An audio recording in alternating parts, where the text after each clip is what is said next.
औज़ुबिल्लाहिमिनश्शैतानिर्रजीम बिस्मिल्लाहिर्रहमानिर्रहीम। अस्सलामु अलैकुम ख़वातीन व हज़रात, मैं हूं आपका होम्योपैथिक डॉक्टर रिज़वान साकिब और आपसे मुखातब हूं शमा होम्यो क्लिनिक लाहौर पाकिस्तान से। आइए आज बात करते हैं होम्योपैथी की एक इंतहाई अहम मेडिसिन जिसका नाम है एलोमीना। एलोमीना जब हम बात करते हैं तो फौरी हमारे ज़हन में एक दूसरी मेडिसिन भी आती है जिसको एल्यूमिन कहते हैं। ये दोनों मेडिसिन बिल्कुल मुख्तलिफ हैं और चूँकि इनके बिल्कुल नाम करीब करीब मिलते जुलते हैं तो इसलिए हम ये समझते हैं कि शायद ये एक ही मेडिसिन के दो नाम हैं। हालांकि एल्यूमिन जो है वो फटकड़ी है और एल्यूमिन जो है वो दाफ़े सूरा मेडिसिन है और फालिज के लिए, पत्थर की तरह सख्त वदूदों के लिए और कैंसर के लिए इस्तेमाल होने वाली मेडिसिन है। फटकड़ी के और भी बेतहाशा फ़वाइद हैं जो क्रूड फार्म में इस्तेमाल करने पर भी उससे हासिल होते हैं और फटकड़ी के ऐसे फ़वाइद भी हैं जो हमें उसकी होम्योपैथिक मेडिसिन के तौर पर इस्तेमाल होने से हासिल होते हैं। लेकिन आज जिस मेडिसिन पे हम बात करना चाह रहे हैं वो इससे टोटली मुख्तलिफ मेडिसिन है जिसका नाम है एल्यूमीना। एल्यूमीना एल्यूमिनियम है जो कि एक मिनरल फैमिली से इसका ताल्लुक़ है और ये मेडिसिन जो है वो डॉक्टर हानीमन ने इसको ईजाद किया था और इसकी प्रूविंग की थी। और एल्यूमीना जो है वो एल्यूमिनियम हाइड्रेट है। ये जैसे वो नहीं, हमारे जो एल्यूमिनियम के बर्तन होते हैं जिनमें खाना छाना पकता है और हम अक्सर पकाते हैं, और यही वो एल्यूमिनियम के बर्तनों का जहर ही है जो आहिस्ता आहिस्ता हमारे बॉडी में डेवलप होता जाता है और बिल आखिर एक वक्त आता है कि यही जहर हमारे अंदर मुख्तलिफ़ किस्म की बीमारियां लेकर आता है, जैसे फालिज है, राशा है या कैंसर है, इसी तरह से बवासीर है और डायबिटीज़ है, शुगर जिसको हम बोलते हैं। ये सारी जो जितनी भी बीमारियां हैं वो दर हकीकत हमें एल्यूमिनियम के बर्तनों से ही मिली हैं। ये एल्यूमिनियम के बर्तनों का ही तोहफ़ा है जो आज हम इस तरह की बीमारियों में मुब्तला हैं। मिट्टी के जब बर्तन होते थे क्या बात थी, एक तो खानों का एक ऐसा जायका था कि जो जायका भूलता नहीं है, और मिट्टी के बर्तनों में पका हुआ खाना वो ग़िज़ाइयत बख्श भी होता था और सेहत अफ़ज़ा भी होता था। लेकिन आज हमने उन सारे बर्तनों को देस निकाला देकर एल्यूमिनियम के बर्तन ख़रीद लिए हैं और बीमारियों को अपने घर में बुला लिया है। इसी वजह से हमें एल्यूमीना बतौर पोटेंसी यूज़ करनी पड़ती है। आपको तो पता है कि होम्योपैथी में जो चीज़ क्रूड फार्म में जो अलामात पैदा करती है जिस्म के अंदर, वही अगर अलामात किसी बंदे के जिस्म में, किसी मरीज़ के जिस्म में मौजूद हों और उन अलामात पर होम्योपैथी की वही मेडिसिन जो है वो क्रूड फार्म की बजाय पोटेंसी में दी जाए तो वो अलामात ख़त्म हो जाती हैं। यही बिलमिसल का या होम्योपैथी का फ़लसफ़ा है और इस फ़िलासफ़ी पर काम करते हुए एल्यूमिनियम के बर्तनों के जहर के त्रियाग के तौर पर इससे अच्छी और कोई मेडिसिन नहीं है। और जहाँ पे भी क्रॉनिक इन्फ्लेमेटरी कंडीशन हो वहाँ पर ये दवाई बड़ा ज़बरदस्त काम करती है। और एल्यूमिनियम का पेशेंट जो है वो भी अजीब किस्म का जहनीत का मालिक होता है, बिल्कुल फारग बैठा हुआ है और बार बार घड़ी को देखने की बजाय वो सोचता है कि मेरा टाइम गुजर नहीं रहा।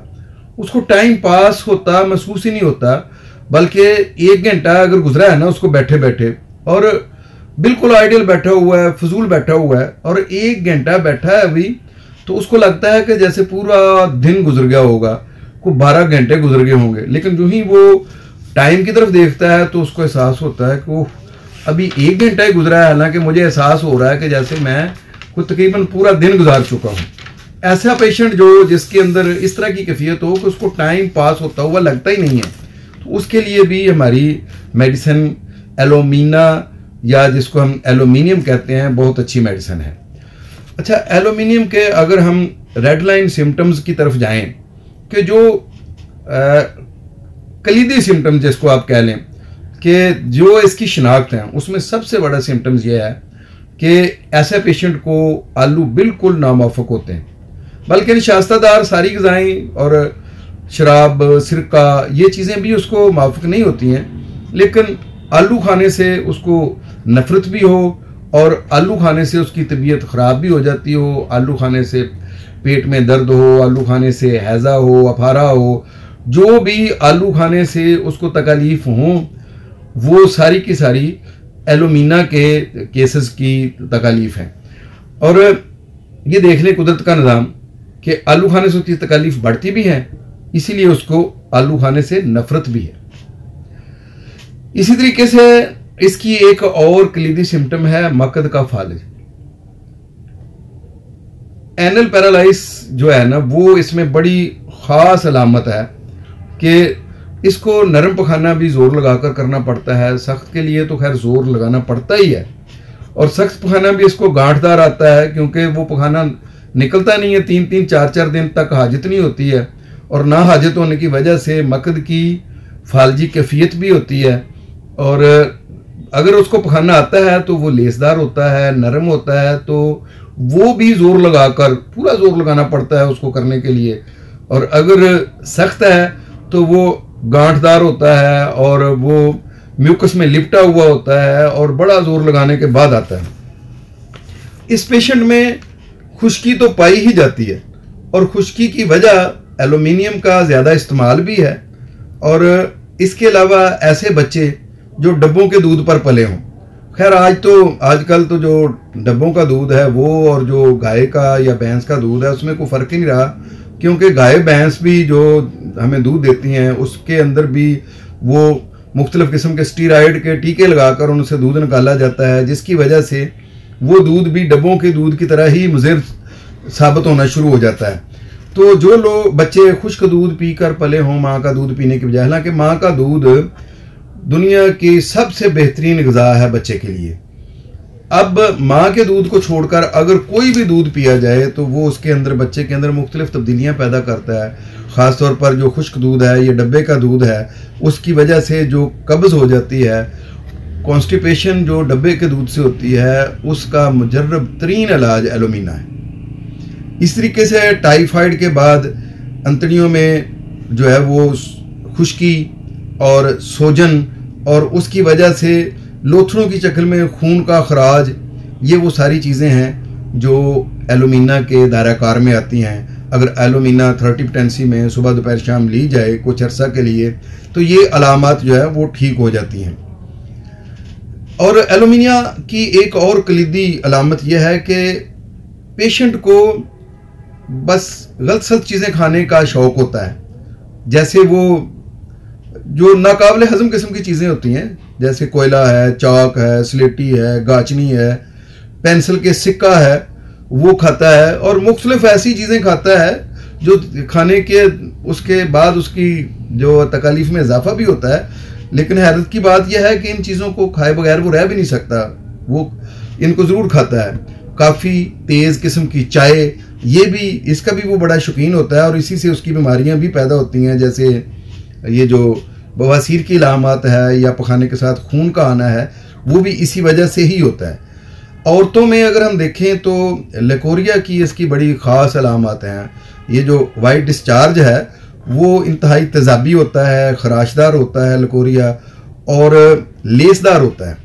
मैंने पखाने में भी बताया है कि लेस होती है और लेकोरिया में भी लेस होती है। लेकिन हैरत की बात यह है कि ये लेकोरिया इस कदर ज़्यादा मिकदार में बहता है कि अगर कोई नीचे से कुछ मतलब पैड्स वगैरह ना रखे जाएं तो ये एड़ियों तक चला जाता है बहकर। लेकोरिया और भी मुख्तलिफ उसकी मेडिसन है, जैसे पल्साटिल्ला है, सीपिया है, करियाजोटम है और बोरेक्स है, कई और मेडिसन है। लेकिन इसके लेकोरिया की ये जो अलामत मैंने आपको बताई हैं ये बड़ी ख़ास हैं कि लेसदार होता है, तेज़ाबी होता है, और बहुत ज़्यादा होता है, और शदीद मकदार में खारिज होता है, यानी बहुत ज़्यादा मकदार में। और ख़ास तौर पर यह है कि ये लेकोरिया चूँकि उसको, औरत को इसके साथ आता है, दबाव डालकर खारिज करना पड़ता है, इस वजह से उसको शदीद कमज़ोरी भी महसूस होती है। औरतों में ख़ास तौर पर बैठने पर हिप सुन्न हो जाना, ऐसे लगना कि जैसे नमनेस है, उसमें फालजी कैफियत हो गई है, तो ये भी इसमें अलामत पाई जाती है। औरतों में ही माहवारी के दौरान शदीद कमज़ोरी, इतनी कमज़ोरी के बोलना तक महाल हो जाए, और जो मेंसेस हैं वो मिकदार में कम मगर जल्दी जल्दी आएँ, और उसमें भी यही है कि उसको जो है माहवारी का खून खारिज करने के लिए ज़ोर लगाना पड़े, और उसकी वजह से उसको कमज़ोरी महसूस हो, टांगों में कमज़ोरी और उसमें बोझलपन, आंख बंद करके चल ना सके और लुढ़खड़ाता फिरे इसका पेशेंट, और एड़ियाँ सुन महसूस हों, तो उसको एलोमीना मेडिसिन जो है वो बड़ा अच्छा किरदार अदा करती है इन बीमारियों को या इन सिम्टम्स को ख़त्म करने में। एक और बात मैं आपसे ये करना चाहूँगा कि जब इसकी फालजी कैफियत है तो फालजी कैफियत सर से लेकर पाँव तक हर जगह पे पाई जाती है। अब गले के फालिज की वजह से तकरीर करने वाले, गाना गाने वाले, नात खां हजरात या कवाली करने वाले कवाल हजरात या कोई भी अफराद जो ज़्यादा ज़ोर से बोलना चाहते हैं लेकिन उनकी आवाज़ बैठ जाए, तो उसके लिए एलोमीना बड़ी अच्छी मेडिसिन है।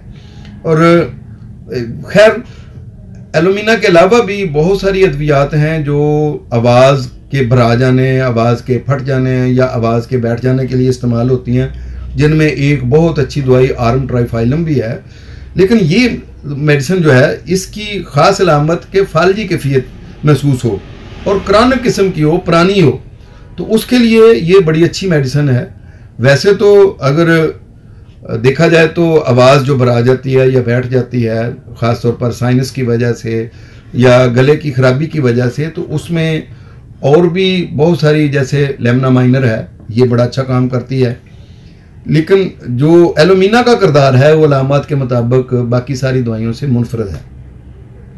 हमल के दौरान में खुसूसन जो है ना वो कब्ज़ रहे तो उसमें भी ये मेडिसिन बड़ी अच्छी है, और पेशाब करने के लिए पखाने की तरह ही ज़ोर लगाना पड़े, बल्कि इतना ज़ोर लगाना पड़ता है कि उसकी वजह से बाज़ दफ़ा पखाना खारिज हो जाता है, और मेल हजरात में पखाना खारिज करने के लिए इतना ज़ोर लगाना पड़े कि उसके साथ ही सेमन खारिज हो जाए, मनी का अखराज हो जाए, तो इसके लिए भी ये बड़ी अच्छी मेडिसिन है।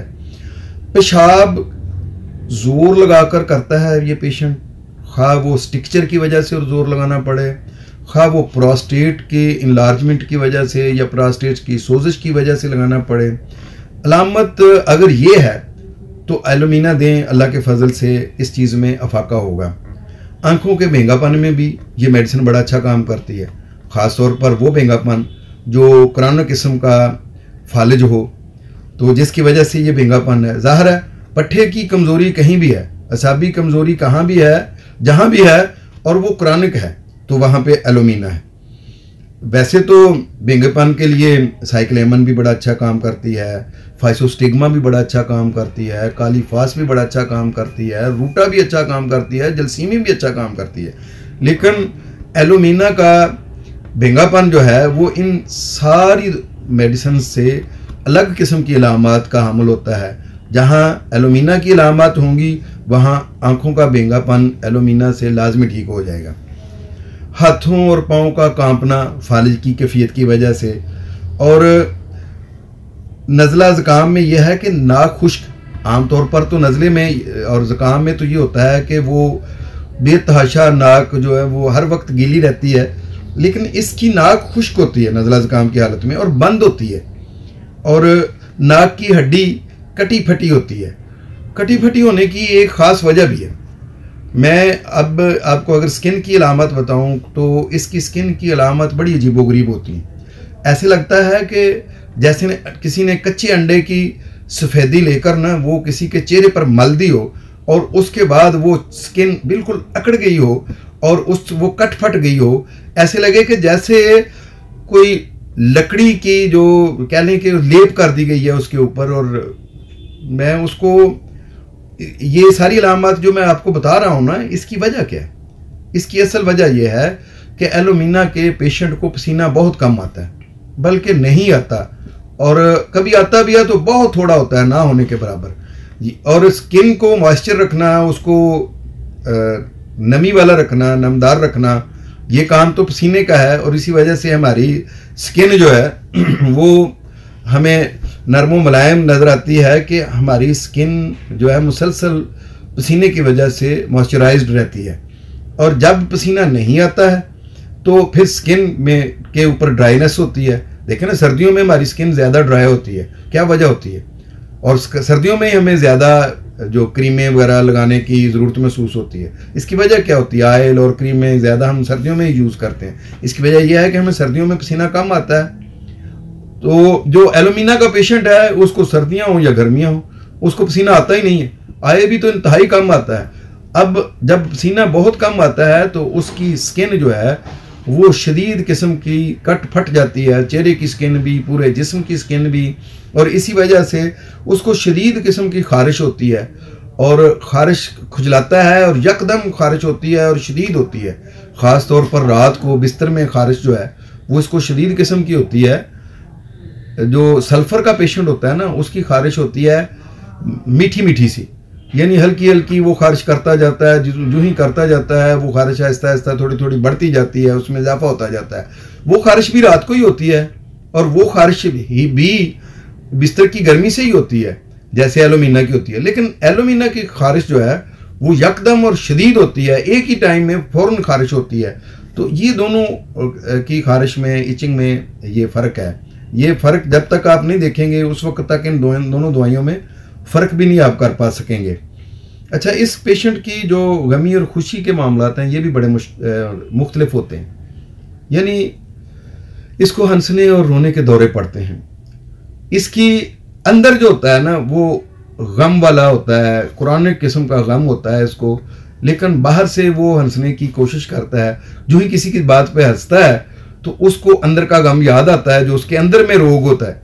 तो उस गम की वजह से वो बाहर की खुशी जो है वो ज़्यादा देर तक नहीं रहती है, उसकी बाहर की खुशी वो पायदार नहीं होती है। जो ही वो हंसने लगता है तो उसको फ़ौरन जो है वो रोना आ जाता है, यानी हंसने और रोने के दौरे यके बाद दीगरे पड़ते हैं। हायोसाइमस में भी ऐसा है, लेकिन हायोसाइमस जो है वो हिस्टेरिक पेशेंट होता है, उसको हिस्टेरिया होता है। उसके लिए और एलोमीना के लिए अगर हम देखें तो वो दोनों जो अलग अलग हैं।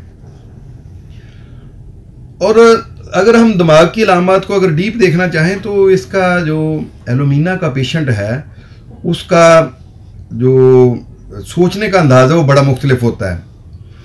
वो समझता यह है कि जैसे कोई बात जो उसको कही जा रही है वो अपने ही अंदर से किसी को कह रहा है, या आप ऐसे समझें कि अगर वो किसी को देखना चाहता है तो उसकी ख्वाहिश ये होती है कि वो दूसरे की आंख से अपने अंदर से किसी को देखे।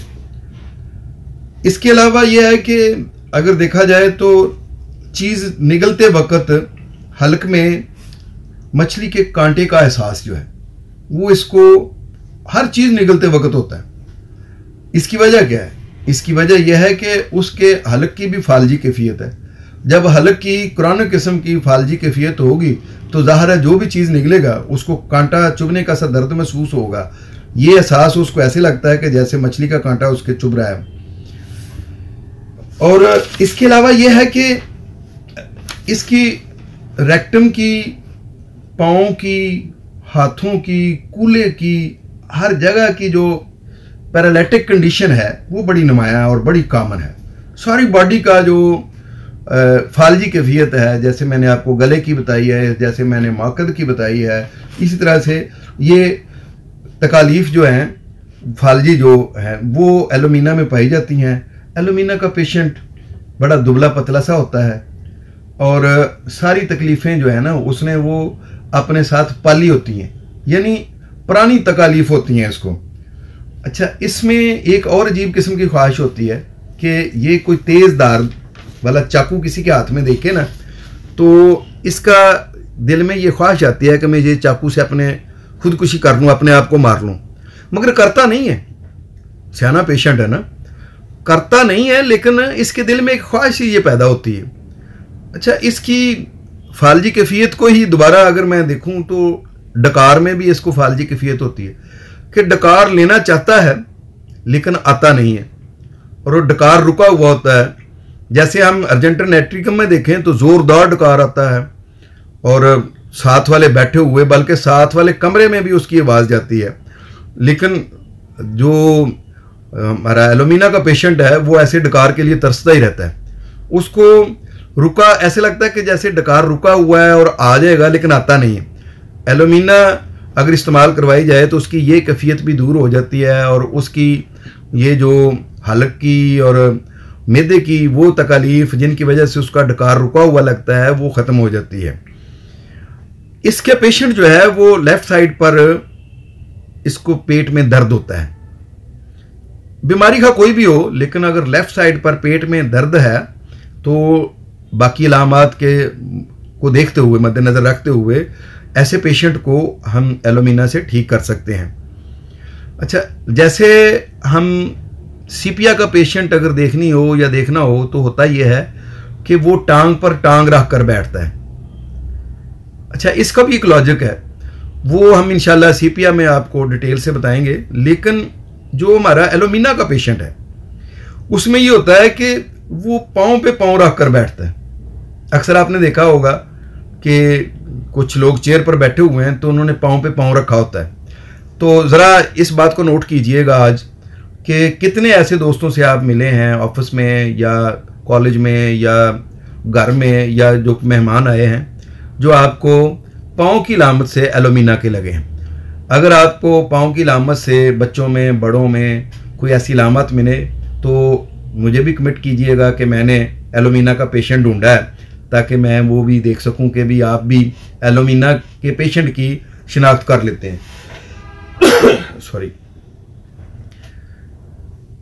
लंबे अरसे से जिन लोगों को खट्टे डकार आते हैं, गैस पास नहीं होती है, वो भी वजह यही है कि गैस को खारिज करने की कैफियत भी मकद में नहीं होती है, उसकी भी अहलियत नहीं होती है, उसमें भी फालजी कैफियत होती है और गैस रुकी होती है।